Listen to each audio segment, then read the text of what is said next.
This is part 2 of the Scraping the Web with Ruby tutorial. Before we get started, I want to tell you about a few things that we're working on right now and what's coming up next.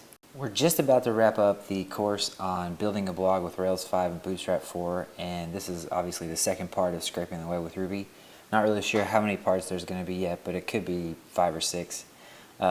Up next after that, we're going to put together a course on getting started with APIs. A lot of people have difficulty and don't quite understand what's going on there, so we want to tackle that. And we also want to get into getting started with freelancing. Now, this won't be available on YouTube. You have to go to the website www.techmaker.tv and sign up to get access to that. It's mostly going to be in the form of articles and potentially some email stuff, so go over there and sign up if you're interested in that. Otherwise, do me a favor and hit subscribe and like the video, and after that, let's get started. In part 1, we spent some time exploring how we could scrape Craigslist with Nokogiri. In this episode, we're going to write an actual program that will do all of that for us so that we don't have to go into the IRB and do all of it manually every time. So, in my terminal, I created a folder called Web Scraper. You can create whatever folder name you would like, but you need to create a folder where you want to store these project files, and then you need to change down into that folder so that we can run the programs. The first thing that I want to do now is create a file, and I'm just going to call it scraper.rb. Actually, I'm going to call it Craigslist gig scraper, which is a little more specific to what we're doing. And now we should be able to run Ruby Craigslist gig scraper, and it won't do anything, so we obviously haven't written any code. So let's do a quick sanity check and just type puts I am here, save that, and then here we're going to run the file, and then it's just going to print out I am here. Now if you don't see that, that means you're probably in the wrong folder. So that's what you need to fix if you don't see that. Okay, so let's move on. So if you remember from last time, the first thing that we need to do is, well, first off, I'm going to move this over so I have a little more space. I'm going to require open URI. I need to require Nokogiri.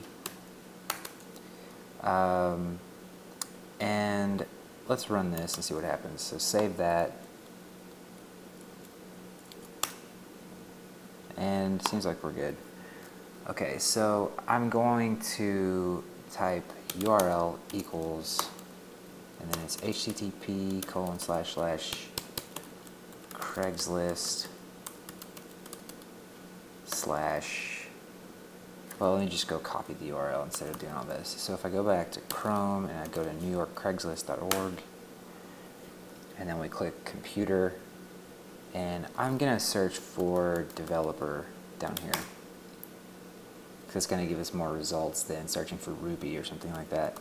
So just copy this URL, paste it in here, and then we are going to say document equals open, let me get back to my terminal, open URL, and content equals document.read, and then for now I'm just going to puts content, and this should throw out a whole bunch of junk when we run this now.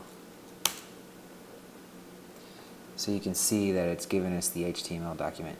It's kind of nice. I'm actually going to go ahead and full screen this and full screen my Sublime Text so that I can see this a little bit better.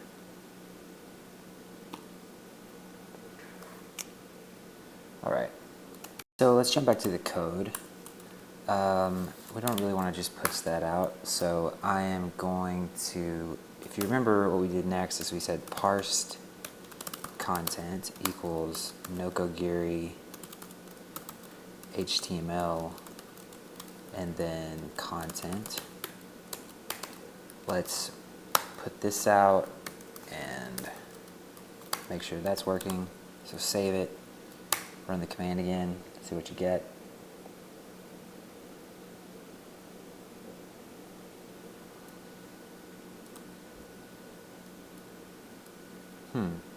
So either that did not work quite right, or Nokogiri has a function that when you call puts on it, it just gives you back the HTML. So let's keep going and see which one it is. So if it has been processed properly, we should be able to do Parse Content Dot Css content. Let's actually put that out and see what that does. So that should start with, so right now it's starting with the whole HTML document, and this way we shouldn't see this ending HTML tag, we should see the div. Okay, so it is working. So we've selected out a chunk of the HTML. So let's do this. Let's say content.css.row.first.css hdrlnk, I think is what it was. Let's try this. Okay, so that just gives us the A tag. Okay, cool. So everything is working as we would want. The next thing that we would want to do is this. If we stop here, this is going to give us an array of rows. So if I take this off and I say .each do row,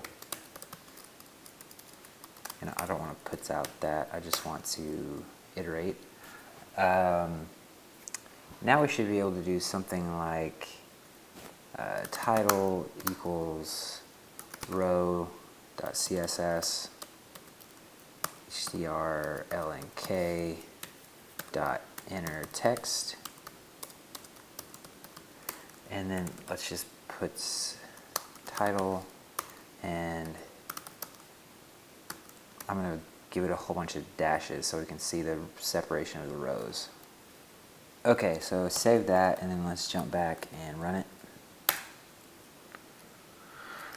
Okay, cool. So now we get all of the titles of the gigs for the developer search term. Let's see. So let's start. I think there's a couple more attributes we want to pull out, and then let's do a little bit of refactoring. So then we want to say posted at equals, I kind of like to line these things up so it looks a little bit like a table. Posted at equals row.css time dot what was it? It's attributes, I think is how we had to call that, and then it was datetime dot value, and I think we had to call, let's see what this does. So we want to do puts title, puts posted at. Let's run this. Okay, so there's an undefined method attributes. So I think that was because I'm doing this from memory from what we did last time. So I think we have to call first right here without getting in and looking through. I think it's that. Alright, cool. So let's make this look a little bit better for the moment. Posted at, we're going to do a string interpolation here. Just run this one more time. Okay, cool. There's a couple more attributes I want to look at how we might get. So there's neighborhood, which is, I don't know what Craigslist actually would call it, but that's what I observed when looking through New York. So we could do CSS, and I believe it's PNR inner text, and I'm going to say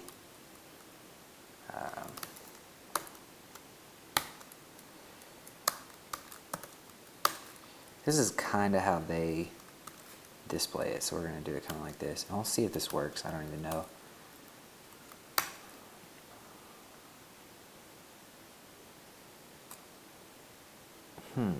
that didn't quite work out the way that I was thinking. Let's go look at that in the browser and see what's going on. So what I'm trying to get to is this Chelsea thing here. So O, P and R, and then you have the small tag right after. So let's see if we could do, so PNR dot CSS small dot intertext.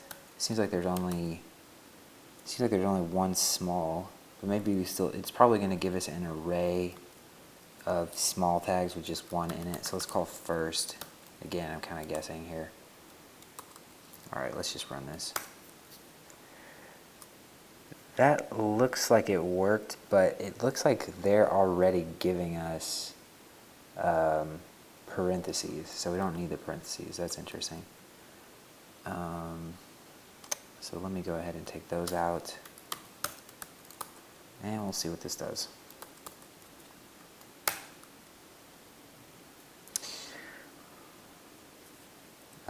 Interesting. So now it works right, and then it throws an error when we don't have that.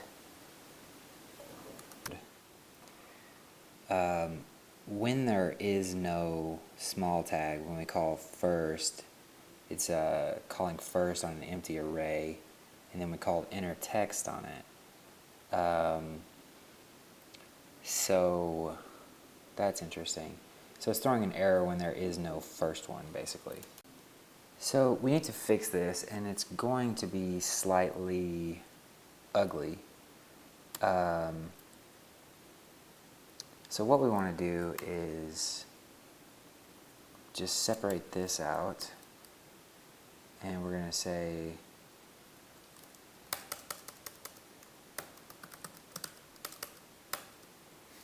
that works for me for now. So basically we're just saying this is the element we expect the neighborhood to be in, and then we need to say if nab_elem.any neighborhood equals nab_elem first intertext, else neighborhood equals an empty string. All right, let's run this and see what happens. So now we don't get any errors, and let's see if we can find, yeah, so we have one here, attention app developers, that has nothing. One thing that's kind of bugging me is it looks like between some of these there's actually multiple spaces, and then some there's one. I'm not sure, but I want to do one thing that's going to clean that up. We can say this is first intertext.strip. Let's run this and see what it looks like.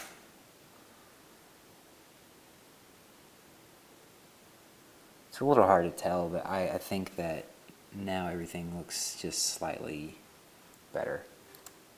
The last attribute that I want to get is the link. So the link to the actual post, because in a later episode we're going to put this in a Rails app where you can actually click the link, so we need to be able to grab that. So I know that it's the HDR_LNK, and I'm not sure how this is going to work, but I think I should be able to call attributes href.value. Now let's see what this does. Actually, I need to put it somewhere.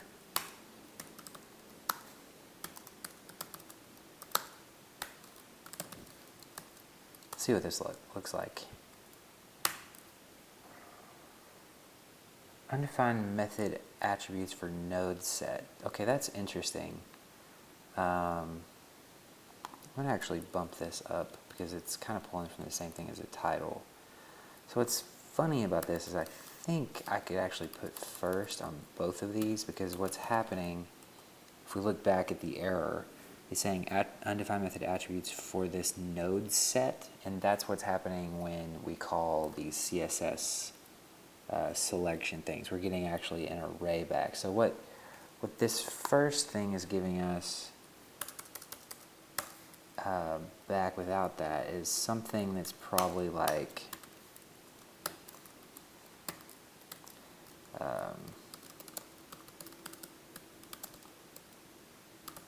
that's probably what it's giving us, is something like that. And when we call enter text, it's just grabbing the text from the inside. I don't really know, but let's put first on there and see what happens.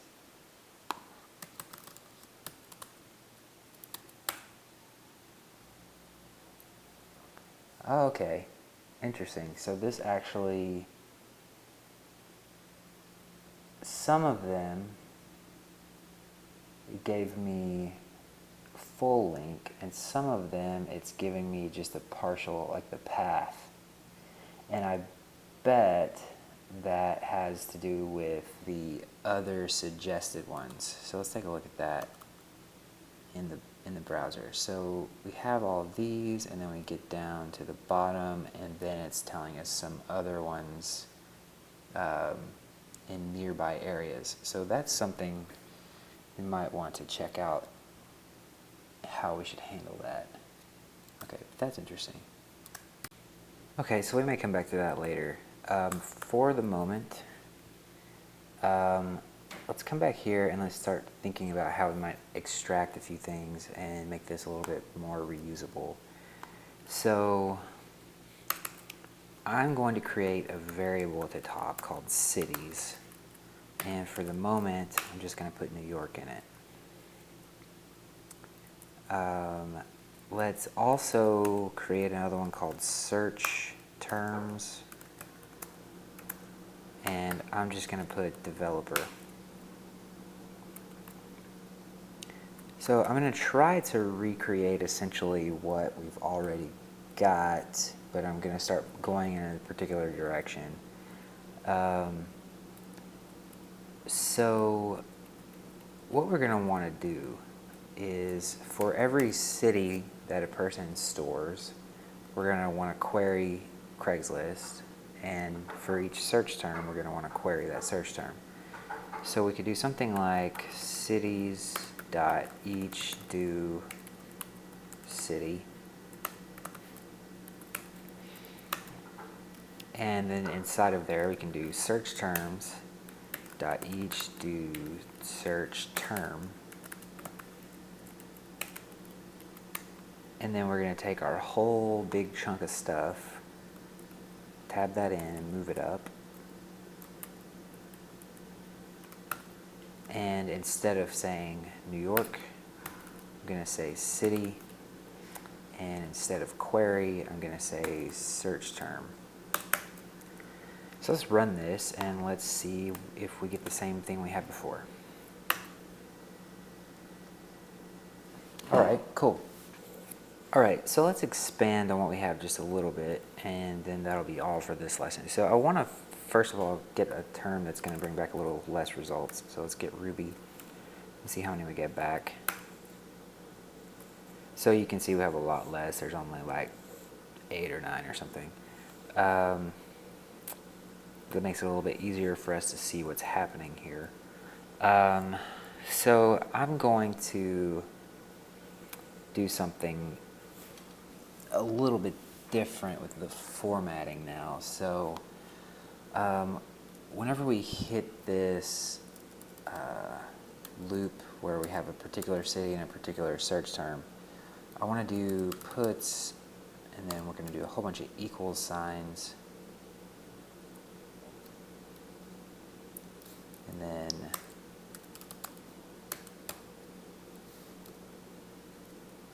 I think something like this might be nice. Kind of a, we're going to build kind of a box with a header in it.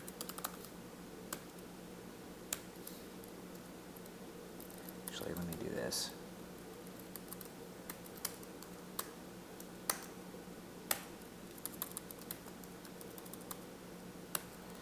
And then in here, we'll do something like, I think I need double quotes because it's string interpolation, what I want to do here. So we'll do city, search term, try to center this a little bit. Looks pretty centered to me. That probably isn't going to come out exactly right, but we'll do something like that and see what happens. So I'm just going to run this and see what we get. Okay, so I'm going to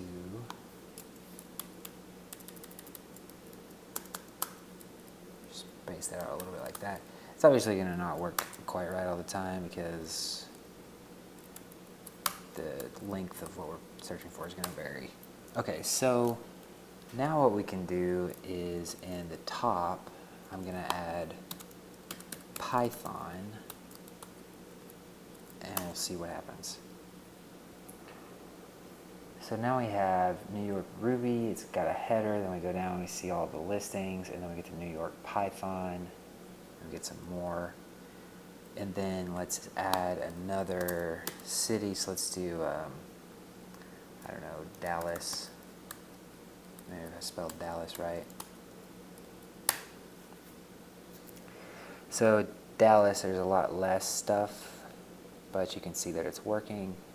And what you can imagine, so this is doing for loops. So during this little program, we're calling out to the web 4 times. You could imagine if we add 10 cities and 10 search terms, this thing's going to get really slow. Let's add a couple more just to kind of start seeing. So I think if we do SF Bay, we'll get San Francisco, Seattle maybe, and Miami. And then let's do Java and iOS. And this is probably going to take a minute.